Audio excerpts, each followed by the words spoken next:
ग्रंथराज श्रीमद् भागवतम 7वां स्कंद है, 9वां अध्याय है, श्लोक संख्या 44।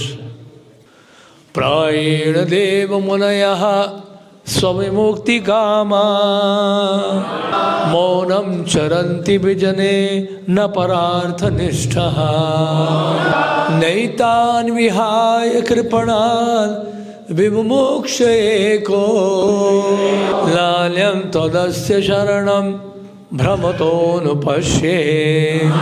अनुवाद। हे भगवान नरसिंहदेव, मैं देख तो रहा हूँ कि संत पुरुष तो अनेक हैं, किंतु वे अपने स्वयं के मोक्ष में ही रुचि रखते हैं। वे बड़े बड़े नगरों एवं कस्बों की चिंता न करते हुए मौन व्रत धारण करके ध्यान करने हेतु हिमालय या वन में चले जाते हैं। वे दूसरों की मुक्ति में रुचि नहीं रखते, किंतु जहाँ तक मेरी बात है, मैं इन बेचारे मूर्खों तथा धूर्तों को छोड़कर अकेले अपनी मुक्ति नहीं चाहता। मैं जानता हूँ कि कृष्ण भावनामृत के बिना और आपके चरण कमलों की शरण ग्रहण किए बिना कोई सुखी नहीं हो सकता। अतएव मैं उन सबको आपके चरण कमलों की शरण में वापस लाना चाहता हूँ। प्रहलाद महाराज की जय हो। सो प्रहलाद महाराज जो हैं 12 महाजनों में से एक हैं। स्वयंभू नारद शंभु प्रहलादो भीष्मो जनको कुमारो कपिलो मनोहो बलिर्वया सखीर्वया। 12 महाजन ये धर्म के अधिकारी हैं। तो प्रहलाद महाराज धर्माधिकारी होने के कारण यहाँ पर अपना वक्तव्य प्रस्तुत कर रहे हैं। क्या बोल रहे हैं? मैं उन सबको आपके चरण कमलों की शरण में वापस लाना चाहता हूँ। किन सबको? हम सबको। तो इसलिए ये वैष्णव का ये भाव रहता है, हृदय में दया की भावना। दया जो है एक बहुत बड़ा गुण है वैष्णव का। जैसे कि भागवत के 14 स्कंद में भी नारद जी कह रहे हैं, क्या कह रहे हैं? दयाया सर्वभूतेषु संतुष्ट्या येन केन वा सर्वेन्द्रिय शांत्या च तुष्यति आशु जनार्दनः। क्या बोल रहे हैं? समस्त जीवों पर दया करने से, ये केन प्रकार से संतुष्ट रहने से तथा इंद्रियों को वश में करने से मनुष्य भगवान जनार्दन को बहुत शीघ्र संतुष्ट कर सकता है। दया, दया एक बहुत बड़ा गुण है वैष्णव का। वैष्णव अपने स्वार्थ की चिंता नहीं करता। वैष्णव सदैव जो है सभी जीवात्माओं की चिंता करता है कि इस संसार में जो जीवात्माएं संघर्ष कर रहे हैं, भगवान गीता में से बोल रहे हैं, मनस्सष्टानि इंद्रियानि प्रकृति स्थानी कर्षति। ये सभी जीवात्माएं इस संसार में संघर्ष कर रही हैं 6 इंद्रियों को लेकर, जिसमें मन भी शामिल है। तो इसलिए ये बहुत ही ज़्यादा महत्वपूर्ण कार्य है किसी एक जीव को भगवान की सेवा में लगाना। ये है वास्तव में दया। अगर कोई ऐसा कर सकता है तो उसको भगवान की कृपा प्राप्त होती है। दामोदर लीला में बहुत सुंदर प्रसंग आ रहा है। जब भगवान कृष्ण को माता यशोदा ने उखल से बांध दिया था और उखल से बांध कर वो चली गई। नंद महाराज के आंगन में खड़े हुए हैं, कृष्ण उखल में बंधे हुए हैं। ऐसा नहीं है कि केवल कार्तिक मास में ही लीला की चर्चा होनी चाहिए। इस लीला की चर्चा पूरे साल हो सकती है। तो उखल से बंधे हुए थे, वो बहुत रो रहे थे और कृष्ण देखा सामने 2 अर्जुन वृक्षों को, बड़े बड़े वृक्ष। अर्जुन वृक्षों को देखकर वो जान गए, समझ गए, पहले से जानते थे कि ये नलकुंवर और मणिगरीब हैं, जिनको नारद जी ने शाप दिया था 36,000 वर्षों के लिए, 100 दिव्य वर्षों के लिए यहाँ पर वृक्षों के रूप में खड़े हुए हैं। नारद जी ने यह भी कहा था कि द्वापर युग में जब स्वयं भगवान श्री कृष्ण आएंगे, वो आप दोनों का उद्धार करें। तो ये समय वो आ चुका था। कृष्ण उखल से बंधे हुए थे, समय बीत रहा है, अब इस समय उनका उद्धार करना है, तो उखल के सहित ही श्री कृष्ण भगवान अर्जुन वृक्षों के बीचों बीच चले गए, उखल को ही लेकर, और उस उखल को लेकर जो है वृक्षों के साथ हटाया और दोनों वृक्षों को नीचे गिरा दिया। केवल 3 साल के थे उस समय। भगवान तो भगवान ही है, बाल रूप में हो, पौगंड अवस्था में हो, किशोर अवस्था में हो, यौवन अवस्था में हो, कृष्ण सदैव भगवान ही है कि नहीं? तो दोनों वृक्ष गिर गए। पूर्वाचार्यों ने इस लीला के ऊपर कई सारी टीकाएं लिखी हैं। उस लीला में वो लिखते हैं कि भगवान कृष्ण ने नलकुबर मणिग्रीव को वृक्षों की योनि से या वृक्ष योनि से छुटकारा दिलाया। उसी तरह से अगर एक बद्ध व्यक्ति, बद्ध मतलब कंडीशन सोल, जो अभी भी गुणों के प्रभाव में है, जो गुणों से मुक्त नहीं हुआ है अभी, लेकिन कोशिश कर रहा है भक्ति करने की, प्रचार करने की कोशिश कर रहा है, और प्रचार करके क्या करना चाह रहा है? जैसे प्रहलाद महाराज कह रहे हैं कि इन सभी जीवात्माओं को मैं आपकी सेवा में लगाना चाहता हूँ। प्रहलाद महाराज तो महाभागवत है, लेकिन हम जैसे लोग महाभागवत ना होने के कारण हमारे लिए बहुत दिक्कत है, बहुत खतरा है। कोई कह सकता है जो व्यक्ति खुद ही बंधा हो और दूसरे को क्या खोलेगा, जो खुद कुएं में गिरा हो और दूसरे को क्या निकालेगा कुएं से। बात सही कि नहीं? बोलेंगे प्रभु जी हमें तो अपना ही भरोसा नहीं है, दूसरों क्या क्या भला करेंगे हम। नहीं, पहले हम खुद को सुधार लें, तब हम दूसरों को सुधारेंगे। ऐसा विचार है हमारा, लेकिन पूर्वाचार्यों के विचार ये है नहीं। टीकाओं में लिखा आचार्यों ने, जैसे ही बद्ध अवस्था में कोई भक्त बद्ध अवस्था में भी है, अगर वो किसी अन्य जीव को या किसी को भी मुक्त करने का प्रयास कर रहा है प्रचार के द्वारा, तो जानते क्या होगा? कोई आकर क्या करेगा? ये जो भक्त है बद्ध अवस्था में, कोई आकर उसको मुक्त कर देगा। समझे कि समझे? जैसे ये श्लोक है, अब आप देख सकते हैं। एक बंदी छाड़ी यदि निज धर्म देखिया, संसार होइते तारे मुक्त करे न गोसाइया।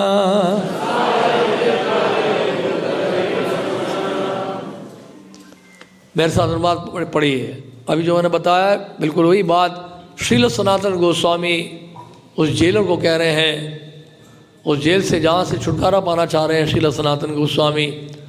तो सबसे पहले उस जेलर को क्या कर रहे हैं? उपदेश दे रहे हैं। क्या बोल रहे हैं सनातन गोस्वामी? अनुवाद: यदि कोई व्यक्ति बद्ध जीव या बंदी व्यक्ति को धार्मिक नियमों के अनुसार मुक्त कर देता है, तो भगवान उसे भी भवबंधन से मुक्त कर देते हैं। वही बात बोली ना। तो नंद महाराज तो आके कृष्ण को खोल दिए, उखल में बंधे हुए थे नंद महाराज। बाद में आके उन्होंने जब देखा सुना, दोनों वृक्ष नीचे जब गिरे, बड़ी जोर से आवाज़ आई, नंद महाराज बाहर निकल आए और देखा कृष्ण बंधे हुए हैं और उखल से इतना बड़ा वृक्ष नीचे गिर गया है। नंद महाराज आके क्या किया?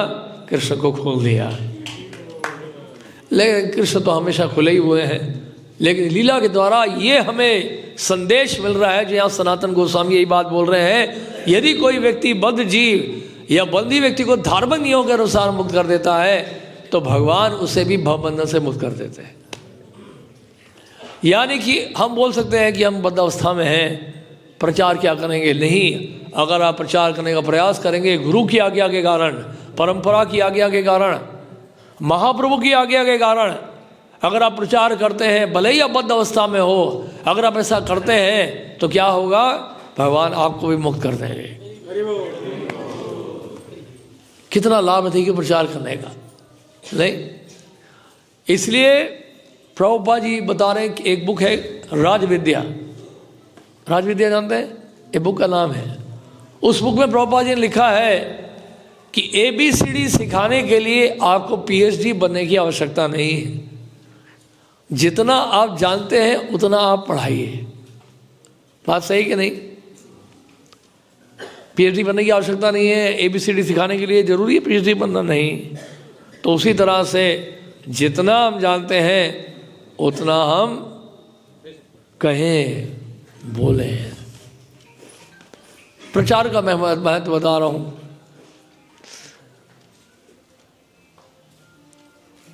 अब ये वासुदेव दत्त जो प्रहलाद महाराज के अवतार हैं, उनका भाव कैसा है, इसके बारे में थोड़ा सा हम पढ़ेंगे। चैतन्य चरितामृत मध्य लीला अध्याय 15 श्लोका 161। हे प्रभु, आप जो चाहें सो करने में समर्थ हैं और निस्संदेह आप दयालु हैं। यदि आप चाहें तो आसानी से सब कुछ कर सकते हैं। 162। हे प्रभु, समस्त बद्धजीवों के कष्टों को देखकर मेरा दिल फटता है। अतएव मेरी प्रार्थना है कि आप उनके पाप कर्मों को मेरे ऊपर डाल दें। 163। हे प्रभु, सारे जीवों के पापों को अपने ऊपर लादकर मुझे निरंतर नरक भोगने दें, किंतु आप उनके रुग्ण भौतिक जीवन को समाप्त कर दें। हरि हरि बोल। तो आपने देखा प्रहलाद महाराज की दया देखी कितनी है वासुदेव दत्त की। वासुदेव दत्त कह रहे हैं कि इस ब्रह्मांड में जितने जीव हैं उन सब का पाप कर मुझे भोगने दीजिए, आप उनको मुक्त कर दीजिए। कृष्ण से प्रार्थना कर रहे हैं। ये दया की भावना अगर हम जागृत कर लें तो भगवत कृपा हमारे ऊपर निश्चित रूप से होगी। और ये अभ्यास है और ये साधना है। क्या साधना है? कि हमें इस दया की भावना दिखाने का हमें अभ्यास करना है। दया किसको कहते हैं? दया लोग सोचते हैं किसी गरीब को खाना खिलाना, अस्पताल बनाना, अनाथालय खोलना, स्कूल खोलना, जेल में जो कैदी हैं उनको कंबल देना, भोजन देना, दवाइयाँ देना, गर्म कपड़े देना, बिस्तर देना, ये सारी सुविधाएं देना, इसको क्या कहते हैं? लोग क्या सोचते हैं इसको? ठीक है, इस सांसारिक दृष्टि से ये दया हो सकती है। लेकिन श्रील प्रभुपाद जी क्या कह रहे हैं?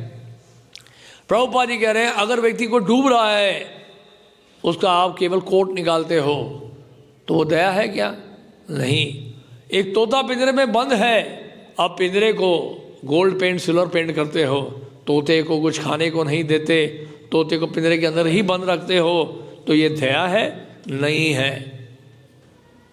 जेल के भीतर आपने सारी सुविधाएं प्रदान की कैदियों को, उनको खाना दिया, दवाइयाँ दी, कंबल दिया, कपड़े दिए, सब कुछ दिया, लेकिन अगर बोलिए लेकिन अगर कैदी कैदी ही रह गए तो क्या दया दिखाई आपने? समझ गया मेरी बात को? तो आपने दवाइयाँ दे दी, कंबल दे दिया, सब कुछ दे दिया, लेकिन कैदी अगर जेल में ही रहने की इच्छा रखते हैं तो ऐसी दया का क्या लाभ बताइए? आप समझ रहे इस बात को? तो आपके लिए बहुत सुविधा प्रदान कर रही है सरकार। सरकार ने आपके लिए अस्पताल बना दिया, स्कूल खोल दिया, आपके लिए घर भी बना दिया, सब कुछ कर दिया, पेंशन भी बहुत अच्छा दे रहे हैं रिटायरमेंट के बाद। तो अगर आप इस संसार में ही रह गए और संसार में दोबारा जन्म लेना पड़ गया तो क्या फायदा ऐसी दया का? बताइए। बात वही है ना, सेम बात है। तो इसलिए अगर हमें दया दिखानी है, ये जो समाज में अज्ञानता फैली हुई है, अविद्या फैली हुई है, इस अविद्या को हमें बाहर निकालना है, अविद्या को नष्ट करना है। और अविद्या को नष्ट करने का एक ही तरीका है, विद्या का दान। विद्या का दान जो है सर्वोपरि दान है, और इस दान के द्वारा ज्ञानता जब दूर होगी तो वो कैदी कैदी नहीं रहेगा, वो जेल में रहते ही भगवान का भक्त बन जाएगा। और मथुरा में कंस के कारागार में भगवान श्री कृष्ण जैसे प्रकट हुए, उस लीला का चिंतन करेगा वो तिहाड़ जेल में, और वो भी भगवान कृष्ण की तरह उस कारागार से बाहर निकलना चाहेगा। समझ रहे हैं आप? तो कहने का मतलब ये है, हमें पता होना चाहिए कि समाज सेवा है क्या, दया क्या होती है, दया की परिभाषा क्या है, ये जानना बहुत ज़रूरी है। देखिए, श्रील प्रभुपाद ने जो दया दिखाई है वो बहुत बड़ी दया है, और ऐसी दया है जिसकी हम कल्पना नहीं कर सकते। ये हेसोले तमाल कृष्ण गोस्वामी महाराज का एक वीडियो है, जैसे महाराज बता रहे हैं, क्या बता रहे हैं कि प्रहलाद महाराज की बात ही बता रहे हैं कि ये चैतन्य महाप्रभु का जो आंदोलन है ये संकीर्तन का आंदोलन है, हमें केवल खुद के बारे में नहीं सोचना है। महाराज ये बता रहे थे कि सेवाओं में कई बार मतभेद हो जाता है कि किसकी सेवा अच्छी है, मेरी सेवा अच्छी है, नहीं मेरी सेवा अच्छी है, कई बार हम आपस में झगड़ा करते हैं। तो ऐसी कोई एक सेवा होनी चाहिए जिसमें सब एक साथ मिलकर सेवा करें, एक समान विचार हो। तो प्रभुपाद का वो सेवा है संकीर्तन, ग्रंथों का वितरण। इसलिए हम देखते हैं जब बुक मैराथन होता है, जब सभी भक्त इन ग्रंथों के वितरण पे लगते हैं, एक ही विचार रखते हैं, आपस के झगड़े समाप्त हो जाते हैं, भक्त स्वस्थ हो जाते हैं, उत्साहित हो जाते हैं। बोलते हैं ये मैराथन ऐसा समय है कि आलसी से आलसी भक्त भी जो है, और भक्त जो कब्र में लेटा हुआ है वो कब्र से उठकर बाहर आता है और ग्रंथों को बांटने लग जाता है। बात सही है कि नहीं? ये जो मैराथन का महीना ऐसा महीना है, पता नहीं कहाँ से भक्तों के अंदर ऊर्जा आती है, और भक्त लोग जो है एकदम से बस सब के सब एक साथ जुट के लग जाते हैं, सब के सब निकल जाते हैं, मंदिर खाली हो जाते हैं। हमारा मंदिर अभी से ही खाली है, हमारे मंदिर में बहुत कम भक्त है, अभी लग नहीं रहा मंदिर में कोई है, सब निकल के बाहर। तो इसलिए, और ये हमारा असली स्वास्थ्य है। हम रोगी कब हैं? जब हम केवल छत के नीचे बैठे रहते हैं, कब्रों के अंदर घूमते रहते हैं, अपने घरों में मंदिरों में केवल एक दूसरे का चेहरा देखते रहते हैं, तो क्या होता है? एक दूसरों की कमियां नजर आती हैं। जब हम बाहर जाते हैं तो होता क्या है? हमारे हृदय में दया की भावना आती है। जब देखते हैं संसार में तो लोग संघर्ष कर रहे हैं, इनको हमें पुस्तक देना चाहिए, ग्रंथ देना चाहिए, प्रसाद देना चाहिए, हरिनाम देना चाहिए। तो इसलिए हमारे आध्यात्मिक स्वास्थ्य के लिए, खुद को बचाने के लिए भी हमें क्या करना है? ग्रंथ बांटने हैं, खुद को बचाने के लिए। इसलिए अगर कोई कहे इतने ग्रंथ बढ़ गए प्रभु जी, कितने भक्त बन गए आज तक, तो उनको बोलिए कि प्रभु जी कोई भक्त बने ना बने, जो ग्रंथ बांटने वाला है वो निश्चित रूप से भक्त बनेगा। अभी सनातन गोस्वामी से आपने सुना ना, जो भगवान धर्म के नियमों के अनुसार किसी बंदी व्यक्ति को रिहा करता है या मुक्त करता है या बद्ध जीव को, तो भगवान भी ऐसे भक्त को क्या करते हैं? मुक्त कर देते हैं। तो इसलिए भगवान चिंतित है हमारे लिए सबसे अधिक। संसार की चिंता तो है उनको, लेकिन उससे ज़्यादा चिंता किसकी है? जो भक्ति में लगे हुए हैं, जो भगवान कृष्ण से जुड़ गए हैं भक्ति में। तो इसलिए अपने भलाई के लिए भी हमें ये ग्रंथों को बांटना है। लॉस एंजलिस में एक बार एक शिष्य प्रभुपाद जी के, उन्होंने प्रभुपाद से प्रश्न किया था, Prabhupada how we can increase book distribution, ग्रंथों का वितरण अधिक से अधिक कैसे करें हम? प्रभुपाद ने आंसर दिया, chant attentively at one sitting, chant attentively without interruption, chant 16 rounds without interruption. एक जगह बैठ के बिना किसी रुकावट के 16 माला का जप करो, आप देखो भगवान आपको निमित्त बना लेंगे, आपके माध्यम से अधिक से अधिक ग्रंथ का वितरण होगा। तो इसलिए जप और संकीर्तन का बहुत ही आपस में एक दूसरे से बहुत निकटतम संबंध है। जिसका ध्यानपूर्वक जप होता है वो बहुत बढ़िया से संकीर्तन कर सकता है, और जो बढ़िया से संकीर्तन करते हैं उनका जप भी बहुत अच्छा होता है। समझ रहे आप? तो जब अगर अपना हम सुधारना चाहते हैं उसके लिए क्या करना होगा? हमें संकीर्तन करना होगा, और संकीर्तन अगर अच्छा करना चाहते हैं उसके लिए हमें ध्यानपूर्वक जप करना पड़ेगा। ये कॉम्बिनेशन है। तो मैराथन का मतलब क्या है? कम खाएं, कम सोएं, और क्या करें? अधिक से अधिक सेवा करें, ग्रंथों का वितरण करें। आज से लगभग 500 साल पहले 1579 में श्रील नरोत्तम दास ठाकुर ने श्रील जी गोस्वामी को एक चिट्ठी लिखी थी। श्रील जी गोस्वामी ने 3 महान आचार्यों को ग्रंथों का वितरण करने के लिए बंगाल ओडिशा की तरफ भेजा था। कौन से ग्रंथ थे इसमें? गोस्वामियों के ग्रंथ थे। रूप गोस्वामी, सनातन गोस्वामी, इन सब के ग्रंथ थे। ये ग्रंथ लेके जा रहे थे, इसका वितरण करना था। कैसे करेंगे वितरण? उस समय तो कोई प्रिंटिंग टेक्नोलॉजी नहीं थी, कोई प्रिंटिंग प्रेस नहीं था, तो कैसे ग्रंथ बांटेंगे? हाथ से नकल करके जो है फिर क्या करेंगे, ग्रंथ बांटे जाएंगे। कितना कठिन कार्य है। और ये ग्रंथ लेके चल पड़े। नरोत्तम दास ठाकुर ने रिपोर्ट भेजा। गौर पूर्णिमा के समय 1579 में बंगाली में ये चिट्ठी है। हमने बंगाली में देखी है चिट्ठी, इसलिए बता रहे हैं आपको। उसका अंग्रेजी का अनुवाद है। श्रीनिवास आचार्य ने अपना रिपोर्ट भेजा है कि कौन कौन से ग्रंथ कितनी संख्या में बांटे उन्होंने। ये देखिए, नरोत्तम दास ठाकुर ने अपना रिपोर्ट भेजा है। भागवतम की केवल 2 कॉपी। अरे सिर्फ 2 कॉपी? हम बोले हम तो भैया 300, 400, 1800, 2100 भागवतम सेट्स बांटते हैं, केवल 2 ही बांटा, वो भी नरोत्तम दास ठाकुर ने। अरे भैया श्रीमद् भागवतम में 18,000 श्लोक है, पहले तो उसको नकल करो, उसके बाद बांटो। इतना आसान थोड़ा है।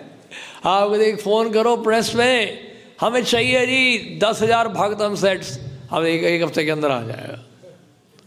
प्रिंटिंग टेक्नोलॉजी थी नहीं उस समय।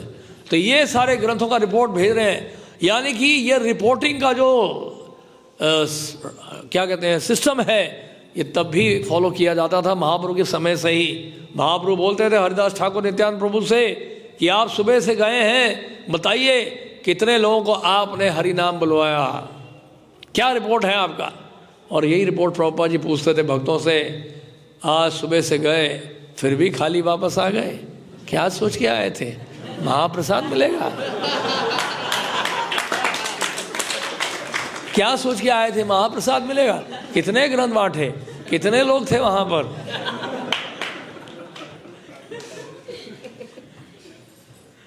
तो इसलिए ये तो चल से चला आ रहा है, इसलिए बुरा नहीं मानना चाहिए। ये प्रभु जी क्या टारगेट करते रहते हैं, ये हमारी गलती नहीं है, तो परंपरा से आचार्यों से हमें प्राप्त हो रहा है। ये देखिए आगे क्या लिख रहे हैं, देखिए इन सब ने अपना रिपोर्ट भेज दिया। अब देखिए नरोत्तम दास ठाकुर क्या लिख रहे हैं। Until we are able to develop another type of technology to print the books, due to the difficulty involved in creating books by hand, which is being neglected, most of our book distribution program will be postponed. वो कह रहे हैं जब तक ये तकनीक नहीं आ जाती, नहीं छापने की, पुस्तकें छापने की, तब तक तो हमारे ग्रंथों का वितरण जो है स्थगित रहेगा। We are sure that one day some magnanimous person will come and will develop the movement at ecstatic level of Lord Chaitanya Mahaprabhu, distributing books all over the world. Until then, what will be the persons who are poor, bereft and abominable do? ये दीनहीन लाचार लोग क्या करेंगे जब तक ये नहीं हो जाता? क्या नहीं हो जाता? भविष्यवाणी की नरोत्तम दास ठाकुर ने कि हमारी परंपरा एक महान व्यक्ति आएगा, क्या करेगा? चैतन्य महाप्रभु की साधन को पूरे पृथ्वी में लेके जाएगा, ग्रंथों का वितरण करते हुए। ऐसा नरोत्तम दास ठाकुर ने लिखा। आज से 500 साल पहले लिख दिया श्रील प्रभुपाद जी के बारे में। What is the benefit of discussing the stories of Lord's incarnations, worshipping the Lord's deities, giving musical recitation of Lord's pastimes, chanting the Lord's holy names on beats, when we have such small scores? क्या लाभ बताइए भगवान की लीलाओं की, भगवान के अवतारों की चर्चा करके, विग्रह की पूजा करके, संगीतमय लीला कीर्तन करके, भगवान के नामों का जप करके माला में क्या लाभ अगर हम इतनी कम संख्या में ग्रंथ बांट रहे हैं? तो ये आचार्य गण जितने हैं कितने खुश होंगे आप सबसे कि फरीदाबाद के भक्त जो हैं अब लाखों लाखों भगवत गीता बांट रहे हैं हर साल, और उनकी प्रसन्नता के लिए इस साल भी ऐसा ही करेंगे, बल्कि डबल इट करेंगे, है कि नहीं? तो इस तरह ये सब आचार्यों की इच्छा है। अब थोड़ी प्रभुपाद जी की प्रशंसा हो जाए। प्रभुपाद जी के शिष्य एक गोविंद दास जी, ये माता जी वो हैं जो पहली बार अमेरिका में तुलसी लेकर गई थी। तुलसी जी अमेरिका में थी नहीं पहले, जानते हैं आप। पहली बार इनके द्वारा तुलसी का पौधा लगाया गया था। 1970 में इन्होंने एक प्रभुपाद जी के शिष्य थे कोई, उन्होंने एक लेख पढ़ा था एक जोशी के द्वारा जो लिखा गया था 1970 में। उस लेख में लिखा हुआ था, प्रभुपाद जी की जन्मपत्री देखी उस जोशी ने। एक बार प्रभुपाद से एक और जगह भी, यहाँ नहीं, मॉर्निंग वॉक में मायापुर में एक भक्त बोला, प्रभुपाद सरूगंज में एक जोशी है, उसने आपका बर्थ चार्ट देखा, आपकी जन्मपत्री देखी, और उसका कहना है you are the most powerful personality in the whole world. Prabhupada ji को बोला कि जोशी बोल रहा है जन्मपत्री देख के, आप सबसे शक्तिशाली व्यक्ति हैं पूरे संसार में इस समय। प्रभुपाद जानते क्या बोले? प्रभुपाद ने झूठी विनम्रता नहीं दिखाई, प्रभुपाद ने स्वीकार किया इस बात को। प्रभुपाद कहते हैं I must be, I am Krishna representative. Prabhupada ji कहते हैं हाँ निश्चित रूप से, क्योंकि मैं तो भगवान कृष्ण का प्रतिनिधि हूँ। तो प्रभुपाद जी जो थे वो थे, ऐसा नहीं क्योंकि बोल रहे हैं झूठ। इसलिए अगर आप प्रधानमंत्री तो आप बोल सकते हैं कि मैं प्रधानमंत्री हूँ, लेकिन एमपी अगर बोले मैं प्रधानमंत्री तो दिक्कत है। समझ रहे इस बात को? तो ये झूठी विनम्रता नहीं, सच्चाई। तो गोविंद दास जी क्या रही हैं, वो जोशी ने कहा, उस लेख में लिखा है, इनकी जन्मपत्री को कोई नहीं पढ़ सकता। कोई कहता है कि मैं इनकी जन्मपत्री को, किनकी जन्मपत्री? श्रील प्रभुपाद जी। इनकी जन्मपत्री कोई कहता है मैं पढ़ सकता हूँ, वो झूठ बोल रहा है। क्योंकि ये व्यक्ति अपनी स्वेच्छा से आता है और जाता है, किसी के द्वारा बंधा हुआ नहीं है, किसी के बंधन में नहीं है। इनकी जन्मपत्री में जो नक्षत्र हैं, तारे हैं, सही जगह पर स्थित हैं। कर्म का कोई प्रश्न ही नहीं उठता, कर्म बंधन है ही नहीं। और ये तो भगवान की इच्छा अनुसार कार्य कर रहे हैं। जब वो लिखते हैं, आप मेरे साथ बोलिए, जब वो लिखते हैं, इनके कलम में स्याही नहीं होती, इनके कलम में अग्नि होती है जो पूरे संसार की अज्ञानता को जलाकर राख कर देगी। ये वो जोशी ने बोला श्रील प्रभुपाद जी के बारे में। ये ऐसा नहीं कि भक्त बोल रहे हैं, कोई कर्मी है, जोशी है, देख रहा है, जन्मपत्री देख रहा है, प्रभुपाद जी की जन्मपत्री देखकर उसने बोला ये बात कि इनके पास वो ताकत है, इनके पास वो शक्ति है, इनके लेख से पूरे संसार की अज्ञानता जलकर राख हो जाए। कितनी बड़ी बात है, देखिए, सोच के देखिए। इसलिए हम लोग क्या कर रहे हैं, श्रील प्रभुपाद जी के इन ग्रंथों का वितरण इसलिए कर रहे हैं क्योंकि हमारे श्रील प्रभुपाद जी की ये बहुत प्रबल इच्छा थी इन ग्रंथों को बांटा जाए। अगर आप प्रभुपाद जी को खुश करना चाहते हैं तो सबसे आसान तरीका है उनके ग्रंथ बांटे। प्रभुपाद बहुत खुश होंगे आपसे। किसी ने कहा प्रभु जी एक बात बताइए, अगर ग्रंथों का वितरण इतना महत्वपूर्ण है तो मंदिर क्यों बना रहे हैं, प्रसाद क्यों बांट रहे हैं और सेवाएं क्यों कर रहे हैं? जन्माष्टमी, रामनवमी, गौर पूर्णिमा, हम केवल ग्रंथ ही बांटे ना। सुबह 4:30 बजे से लेकर रात के 9 बजे तक ग्रंथ बांटे सिर्फ। अगर वो सबसे महत्वपूर्ण कार्य है तो बात सही है कि नहीं? नहीं, इसका अर्थ ये नहीं है। इसका अर्थ ये है जितनी भी सेवाएं हैं हमारी इस आंदोलन में, उन सभी सेवाओं के साथ ग्रंथों का वितरण होना चाहिए। यह है इसका कहने का मतलब। विग्रह की सेवा है, वहाँ पुजारी खड़ा हो ग्रंथ लेकर और सर पे शटारी रखे, साथ में प्रार्थना करे, साथ में ग्रंथ ले जाइए, सेट बना के रखे, वो आशीर्वाद दे, और जो भी आएगा वो ग्रंथों का सेट लेके जाए। पुजारी कर सकते हैं ऐसा।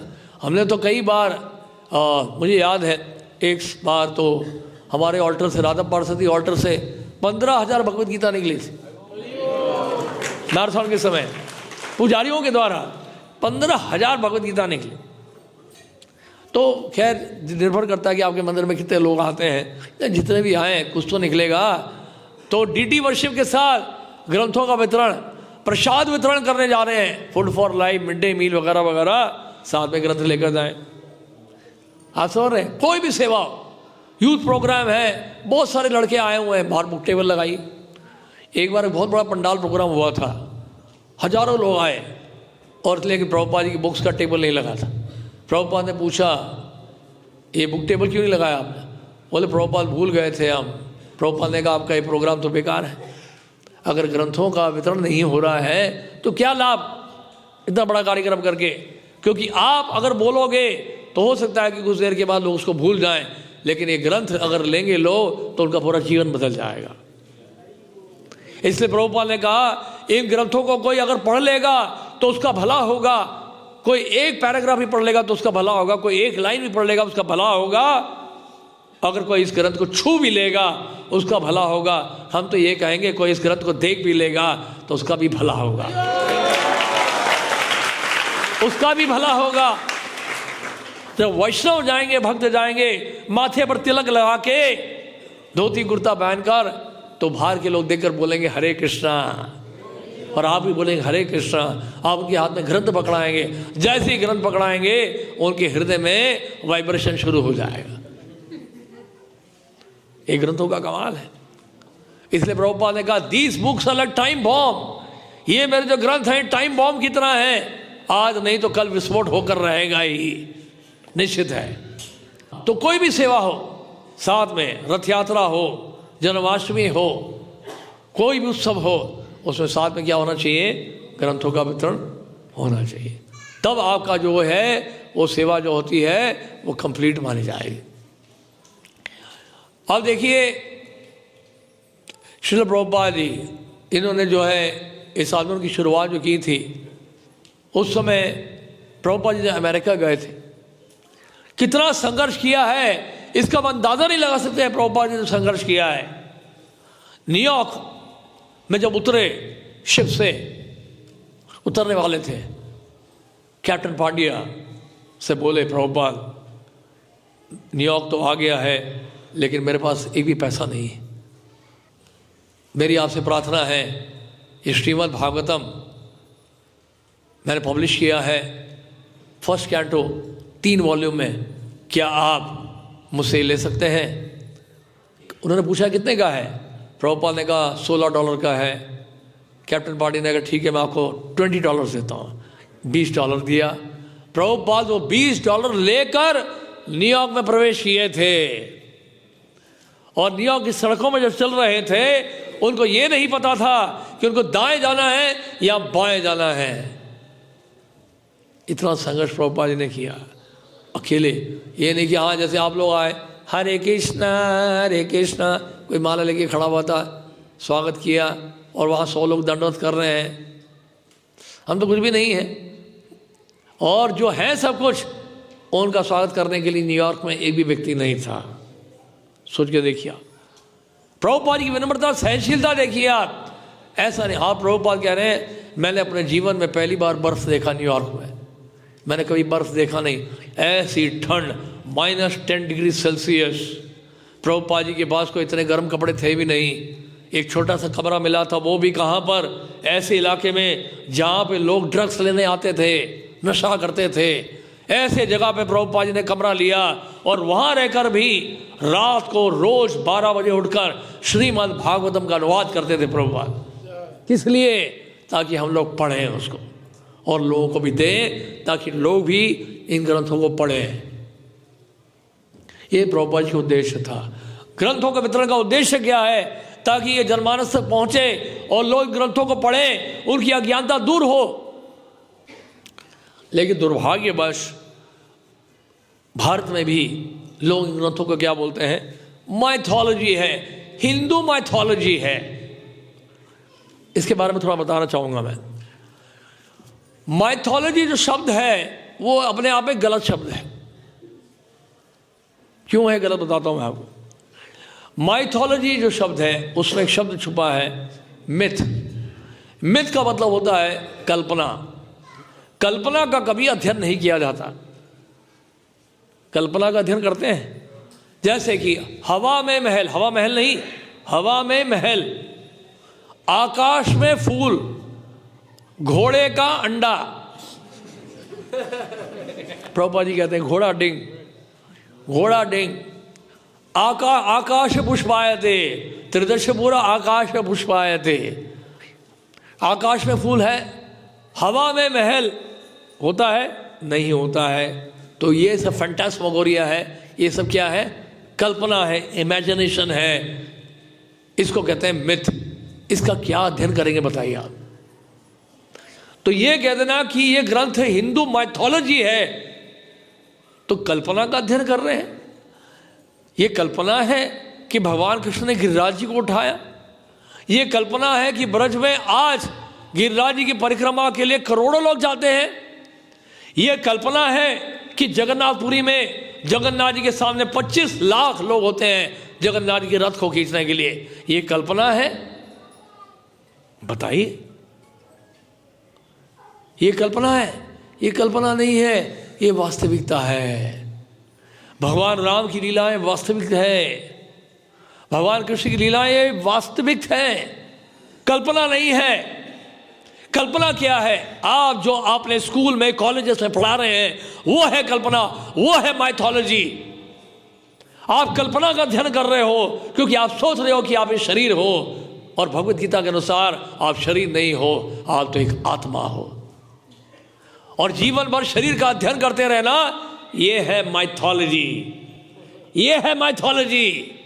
इसलिए आपने एमटेक बीटेक किया, जीवन भर पढ़ाई की, वो सब एक कल्पना था,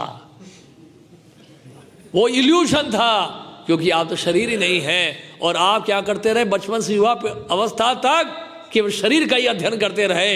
ये तो काल्पनिक अध्ययन है, ये है माइथोलॉजी। माइथोलॉजी भगवत गीता नहीं है, जिससे ये बताया गया कि शरीर का परिवर्तन होता है, आत्मा शाश्वत है, अजर है, अमर है। ये कल्पना नहीं है, ये सच है। समझ गए इस बात को?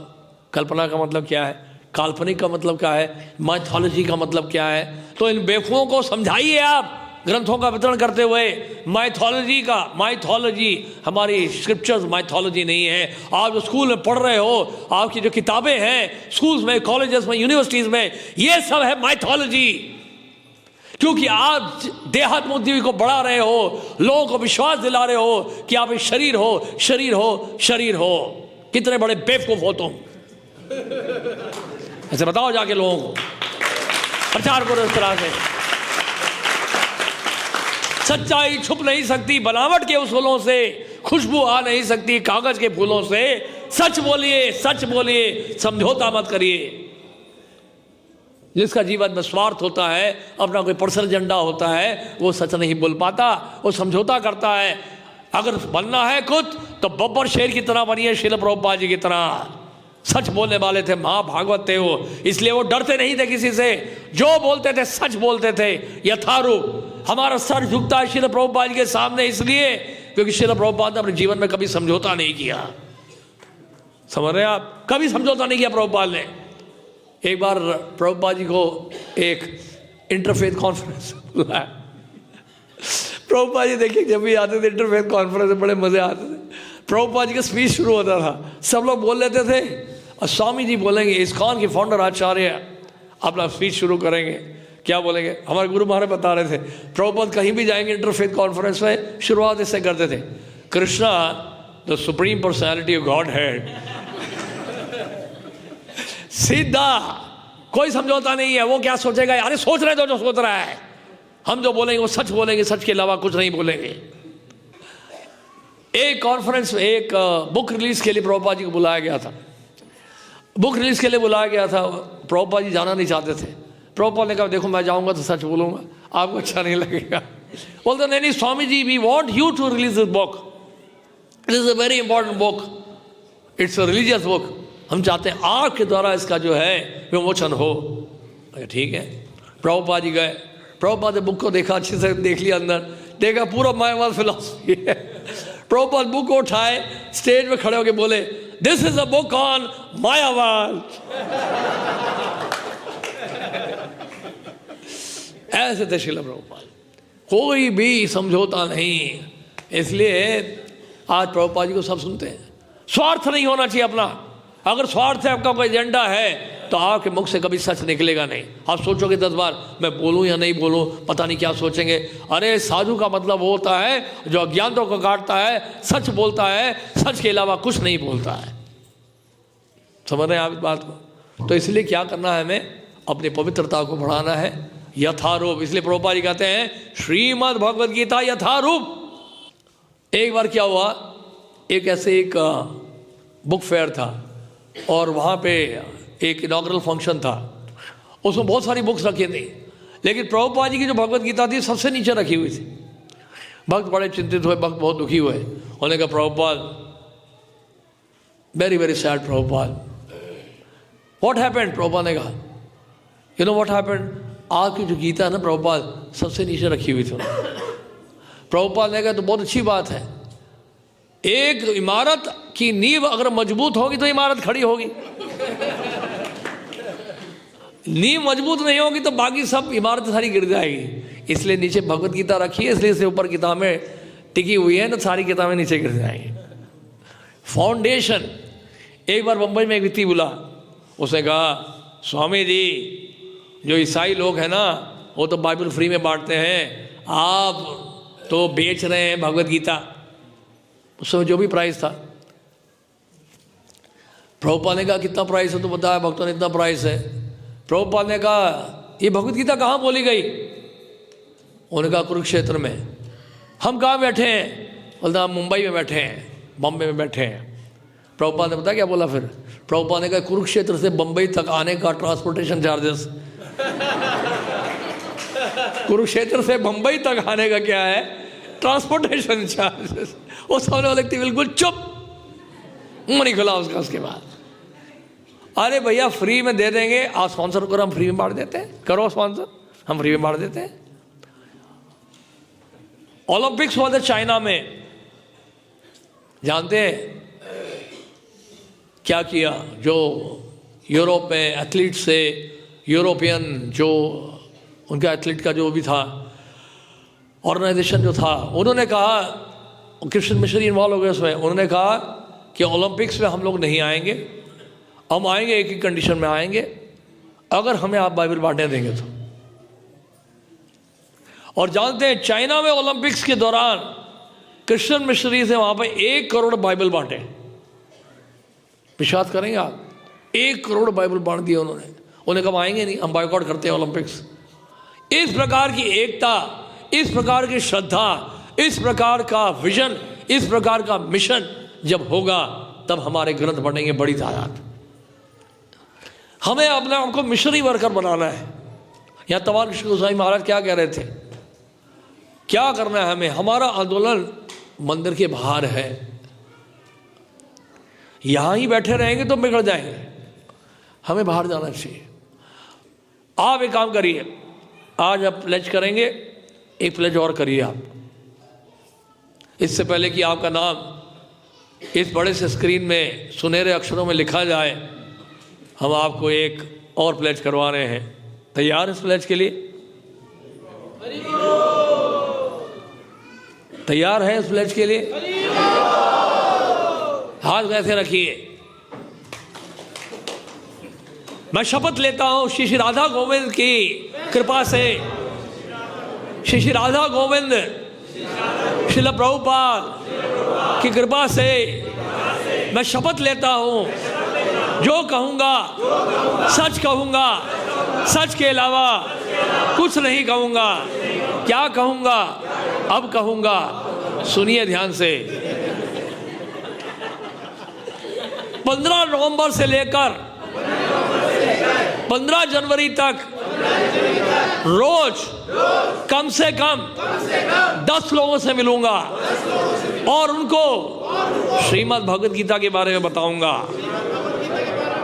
संकल्प पूरा हुआ हमारा। आपने राधा गोविंद मंदिर में शपथ ले लिया है कि रोज आप कम से कम 10 लोगों से मिलेंगे। प्रभु जी ऐसा क्यों किया आपने? ऐसा इसलिए कि बताता हूँ आपको। ये प्रभु जी बैठिए, खड़े हो जाइए। आप कितनी गीता बांटेंगे? प्लेज करिए, सबके सामने बोलिए। मैं 50 गीता बांटने का प्रयास करूंगा। ठीक है, 50 गीताएं बांटेंगे 2 महीने में। अगर 50 गीता कल बन गई तो मैं आपसे 50 गीता खरीद रहा हूँ कल, अगले 1 महीने 29 दिन क्या करेंगे? इसलिए हमने प्लेज करवाया आपको कि 50 गीता एक ही झटके में हो गई तो बाकी समय तो खाली रह जाएगा आपके पास। हम चाहते हैं कि 2 महीने लगातार हम व्यस्त रहें कम से कम, इसलिए हमने प्लेज कराया आपसे कि 2 महीने लगातार 10 लोगों से मिलना है, 50 गीता हो या ना हो। प्रचार का उद्देश्य क्या है? अधिक से अधिक लोगों से मिलना, अधिक से अधिक लोगों को भगवान की सेवा में जोड़ना। जैसे प्रहलाद महाराज कह रहे हैं, अधिक से अधिक जीवात्माओं को कृष्ण की सेवा में लगाना, यह है हमारी सफलता। ग्रंथ बांट के तालियां बज गई, लक्ष्मी आ गया, ठाकुर जी के सामने तालियां बज गई, बड़ी अच्छी बात है, लेकिन कितने लोगों को जोड़ा आपने, वो और भी अच्छी बात है। 15 जनवरी तक रोज 10 लोगों से मिलेंगे, रोज, either on phone call, either by email, on WhatsApp, या by walking, by talking, by wandering on the streets, कैसे भी करके आपको रोज 10 लोगों से मिलना है। समझ मेरी बात? ऐसा नहीं कि आपको सबको भारी सड़क पे जाना पड़े 10 लोगों से मिलने के लिए। हो सकता है आपके पास कॉन्टैक्ट्स हो, मुझे 10 लोगों से बात करनी है आज भगवद गीता के बारे में, क्योंकि मुझे कोटा दिया गया है। समझ गए आप इस बात को? तो ये पॉइंट है। अब माताओं के लिए कुछ बताना चाह रहे हैं हम, ताकि आप लोगों का भी उत्साह बढ़ जाए। श्रील प्रभुपाद जी के शिष्य हैं यशोमती नंदन प्रभु की वाइफ, जिनका नाम है राधा कुंड देवीदास, राधा कुंड माता जी। एक दफे हमारे मंदिर में आई थी, उनको ब्लड कैंसर हो गया है और साथ में पार्किंसन भी है, दोनों ही बहुत भयंकर बीमारी है। इलाज के लिए हमारे मंदिर में रुकी थी। इलाज जब शुरू हो गया, 1 हफ्ते बाद उनका हाथ हिलना बंद हो गया, यानी कि दवाई काम कर रही थी। और हमारे कुछ भक्त लगे थे, ब्रह्मचारी भक्त भी लगे थे उनकी सेवा में। अक्षय केशव प्रभु, उनको बुलाया एक दिन। माता जी बोलती हैं, देखो ऐसा है, जानते एक दफ़े क्या हुआ, मैं गेस्ट हाउस में ठहरी हुई थी और सामने प्रभुपाद जी का कमरा था, सामने बिल्डिंग में। रात को मेरे कमरे में लाइट जल रही थी, मेरी बेटी बीमार थी। प्रभुपाद जी ने सामने से देख लिया मुझे कि कमरे में लाइट जल रही है। अगले दिन प्रभुपाद ने मुझे बुलाया। प्रभुपाद ने कहा, क्या बात है, कल रात को आपके कमरे में लाइट क्यों जल रही थी? तो माता जी ने कहा कि प्रभुपाद, मेरी बेटी बीमार है, इसलिए मैंने लाइट जलाई थी, वो रो रही थी। प्रभुपाद ने कहा कि आपकी बेटी इतनी बीमार है कि आपने कमरे में लाइट जला के रखा पूरी रात? आप जानते हैं ये कृष्ण की ऊर्जा है, कृष्ण का एनर्जी है, इसको व्यर्थ मत गवाओ। प्रभुपाद जी देखिए इतने कड़क थे, एक एक चीज़ के लिए प्रभुपाद ट्रेन कर रहे थे। और उन्होंने बताया कि हमें प्रभुपाद ने बहुत अधिक समय के लिए गेस्ट हाउस में रहने के लिए मना किया है, और आप तो ब्रह्मचारी हैं, मैं गृहस्थ हूँ, मेरा आपसे सेवा लेना ठीक नहीं है, मुझे आप वृंदावन जाने दीजिए, वृंदावन में मेरी बेटी है, वो मेरा इलाज कर देगी। तो मान नहीं रहे थे। हमने बहुत रिक्वेस्ट किया उनको, आप यहीं भी इलाज करिए। नहीं नहीं नहीं, मुझे जाने दीजिए। तो उन्होंने कहा ठीक है, हम आपको वृंदावन छोड़ देते हैं गाड़ी से। उन्होंने कहा नहीं नहीं, प्रभुपाद जी का पैसा वेस्ट मत करो, मैं बस में चली जाऊँगी। हमें लगा, हमें तो शर्म आने लगी, असली सन्यासी तो ये है। अगले दिन हमने उनको आश्रम चौक तक छोड़ा और वहाँ से उन्होंने यूपी रोडवेज की बस पकड़ी, वृंदावन अकेले चले गए। और जानते क्यों गई वो? आप सुनिए, आप सब ध्यान से सुनिए। 48 साल से ग्रंथों का वितरण कर रही हो। कितने साल से? 48 ईयर्स, 48 मंथ्स नहीं। और वहाँ जाके क्यों, पता है क्यों गई वहाँ पे? इलाज कराना। तो वो कौन कारण था? मुख्य कारण क्या था? तमाल वृक्ष के नीचे बुक टेबल लगा के ग्रंथ बांटना चाह रही थी वृंदावन में, क्योंकि उनको लगा कि मैं प्रभुपाद जी की सेवा से वंचित हो रही हूँ। प्रभुपाद ने मुझे ग्रंथ बांटने के लिए कहा था, मैं ऐसे खाली के पैसे बैठ सकती हूँ। प्रभुपाद जी से इतना प्रेम, एक एक शब्द उनके याद है उनको। और वो गई, तमाल वृक्ष के नीचे बुक टेबल लगाया और वहाँ बुक डिस्ट्रीब्यूशन शुरू कर दिया। उनको ये चिंता नहीं है उनको ब्लड कैंसर हो गया है, उनको ये चिंता नहीं है उनका हाथ कांप रहा है, उनको केवल ये चिंता है कि प्रभुपाद जी की सेवा कहीं बंद ना हो जाए, ये ग्रंथों का वितरण कहीं बंद ना हो जाए। ऐसा व्यक्ति, ऐसे भक्त जो हैं, क्यों नहीं जाएंगे बताइए भगवान के धाम में? 100% जाएंगे निश्चित रूप से। तो ये आप सबके लिए संदेश है। कोई माता सोचे कि हम कैसे जा सकते हैं, तो ये उदाहरण है सबसे बड़ा। आप जानते हैं भुवनेश्वर प्रभु जो थे वृंदावन में, राधारानी का जो किचन है यानी कि डीटी किचन है, उसके हेड कुक थे। अंतिम समय बहुत बीमार हो गए हो और उन्होंने खाना पीना भी छोड़ दिया। रोग भी ऐसा था उनका, उन्होंने खाना पीना छोड़ दिया। उनका कहा, डॉक्टर ने कहा, डिवोटीज ने कहा, प्रभु जी कुछ तो ले लीजिए, आप कुछ खा नहीं रहे हैं, कमज़ोर हो गए, बिल्कुल पतले हो गए, ऐसे हो गए, हड्डी नजर आ रही थी उनके शरीर में। जानते उन्होंने क्या कहा? उन्होंने कहा कि मैं सेवा नहीं कर पा रहा हूँ, राधारानी के लिए कुछ बना नहीं पा रहा हूँ, रसोई नहीं कर पा रहा हूँ, तो मुझे खाने का कोई अधिकार नहीं। क्या अटैचमेंट है देखिए सेवा से। जिनको इस प्रकार से सेवा से आसक्ति होती है वही भगवान के धाम में जा पाते हैं।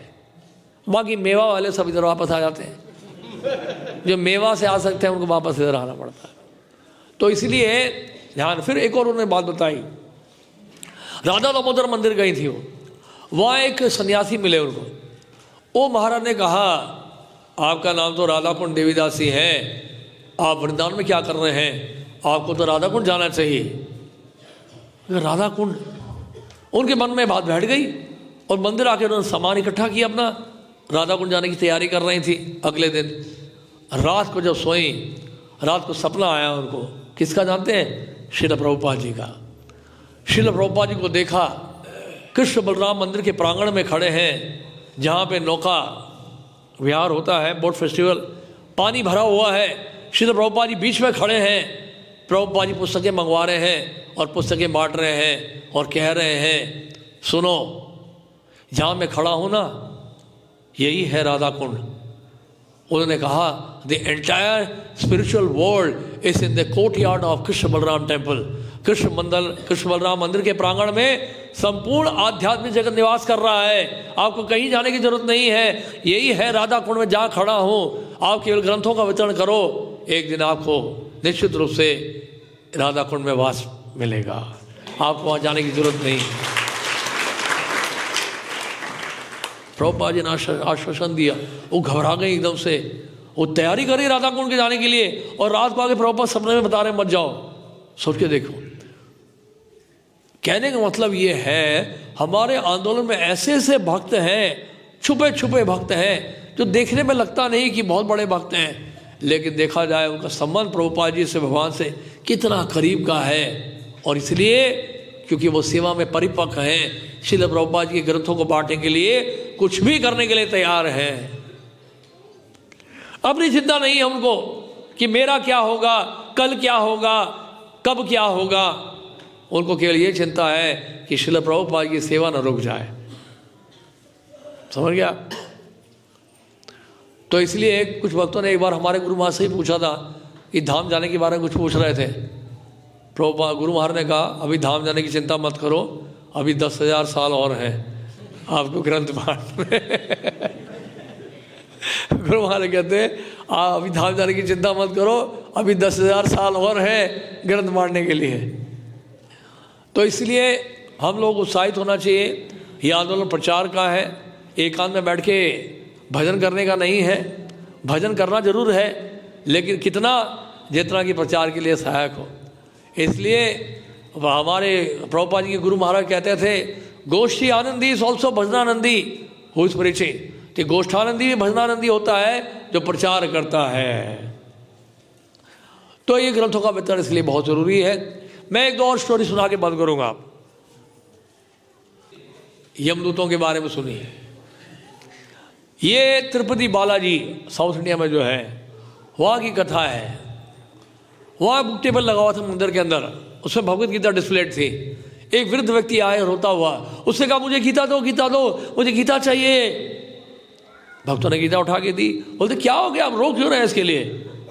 उन्होंने कहा जानते मेरे साथ क्या हुआ? मैं मर चुका था, मुझे यमदूत ले के चले गए यमराज जी के पास। मैं घबरा गया यमराज जी को देखकर, कांपने लगा। यमराज जी का दर्शन करके मेरी हालत ख़राब हो गई। यमराज जी ने देखा, किसको लेकर आए हो? यमदूतों से पूछा तो यमदूतों ने बताया। उन्होंने कहा गलत व्यक्ति को लेकर आया तुम लोग, ले जाओ वापस इसको। एक ही एरिया में कई बार क्या होता है ना, एक ही कॉलोनी में दो गुप्ता नाम के होते हैं। गुप्ता नाम के दो लोग होते हैं, राकेश गुप्ता और रमेश गुप्ता, और लाना होता राकेश को, उठा के लिया रमेश को। यमदूत गलती करते हैं कई बार, पता है आपको। यमदूत को सिद्ध पुरुष तो है नहीं, वो गलती करते हैं कई बार। यमराज डांट लगा दी, ले जाओ उसको वापस, अभी समय नहीं आया इसका, क्यों ले आया इसको? तो जब वापस लेके आ रहे थे इनको, रास्ते में बोले देखो इस बार तो तुम्हें हमने छोड़ दिया क्योंकि तुम्हारा भी समय नहीं आया है, लेकिन अगर तुम चाहते हो कि तुम्हारे पास दोबारा ना आए तो जाओ एक काम करो, वो जो मंदिर है ना बालाजी का, वहाँ पे इस्कॉन वालों ने भगवत गीता का टेबल लगाया है, वहाँ जाके गीता खरीदो। तो तब आया वो, और क्या हुआ, वापस जब आया तो आत्मा को फिर से दोबारा घुसा दिया उसी शरीर में। अंतिम संस्कार होने से पहले हो गया था ये सारा कुछ। तो शरीर जैसे वो जागा तो वो उसने जब उठा तो लोगों ने देखा, अरे भूत भूत भूत, अरे भूत नहीं है भैया, मैं जीवित हूँ, भूत कहाँ से हो गया मैं? तब उसने बताया उसके साथ क्या घटना घटी थी। तो ऐसे होता है कि कैसे कैसे देखिए ग्रंथों का वितरण हो रहा है, हम उसका अंदाजा नहीं लगा सकते हैं बिल्कुल। एक घटना और है, हमारे मंदिर में घटित हुई थी। एक पंजाब से एक फैमिली आई थी, बहुत सुंदर प्रभु ने उनको एक बुक दी, सेकेंड चांस। वो ली, उन्होंने किताब खरीदी, किताब खरीद के मंदिर के अंदर गए। उनके से वो जो हेड ऑफ द फैमिली थे, उनके साथ उनका लड़का था। बोलते हैं ये पंडित ने आपको बेवकूफ़ बनाया है, बुक में क्या लिखा है देखिए। क्या लिखा है? Second chance. Where is the first chance? Where is the first chance? अब दिमाग देखिए कैसे काम कर रहा है उसका। और बात बेटा बात तो सही है, इसमें तो सेकंड चांस लिखा है, फर्स्ट चांस कहाँ है? ए पंडित इधर आ, तुमने हमें बेवकूफ़ बनाया। इस किताब में क्या लिखा है? Second chance. Where is the first chance? बहुत सुंदर बहुत सोने लगा, अरे बाप रे बाप। उन्होंने कहा ऐसा है जी, ये पुस्तक का नाम है सेकंड चांस, पहला चांस कोई नहीं है। पहला चांस अगर चाहिए तो भगवत गीता पढ़िए, फिर तो वो लेके आओ, वो पहले तो हमें सेकंड चांस क्यों दे रहे हो? फर्स्ट चांस चाहिए हमें। तो मत सुंदर बोल उनको भगवत गीता पकड़ा दी, वो लेके बड़े खुश हो गए। सेकंड चांस वापस लौटा दिया, फर्स्ट चांस खरीद लिया।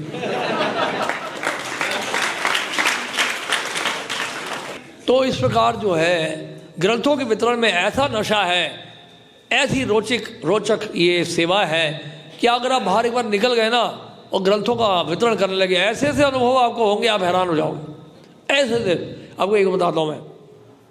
पृथ्वी वो जानते, प्रॉपर डिसाइपल, जर्मनी में ज्वाइन किया था उन्होंने। और कैसे ज्वाइन किया था जानते हैं? एक भक्त ने इनको पकड़ा था ईशोपनिषद, और ये पढ़कर रात भर उन्होंने पुस्तक पढ़ी है, पूरी रात, और सुबह सामान उठाया मंदिर चले गए। पृथ्वी प्रभु ऐसे बने भक्त। और ऐन्द्र प्रभु जानते कैसे बने भक्त? ऐन्द्र प्रभु की जो वाइफ थी वो मॉल में गई थी शॉपिंग के लिए, वहाँ कुछ भक्तों ने बुक दी थी, उसमें से एक बुक थी ईशोपनिषद। ईशोपनिषद पढ़ के बहुत लोग भक्त बने। वो बुक खरीद के लिए आई, 3-4 किताबें थी। ईशोपनिषद के फ्रंट कवर में बहुत सुंदर चित्र है भगवान का, देखा आपने? भगवान विष्णु का वो चित्र देखा, ऐन्द्र प्रभु बहुत प्रभावित हुए। उन्होंने कहा तो बहुत सुंदर पेंटिंग है, बहुत सुंदर चित्र है, क्या मैं पुस्तक पढ़ सकता हूँ? बोला हाँ हाँ पढ़िए, आप पहले पढ़ लीजिए। बस हो गया चमत्कार। ऐन्द्र प्रभु ने वो पुस्तक क्या पढ़ी, ईशोपनिषद। उन्होंने कहा आपका रास्ता अलग है, आज से मेरा रास्ता अलग है। बैल्टीमोर टेम्पल ज्वाइन किया था इंद्र प्रभु ने, 8 साल ग्रंथों का वितरण किया उन्होंने। उसके बाद वृंदावन धाम में आ गए।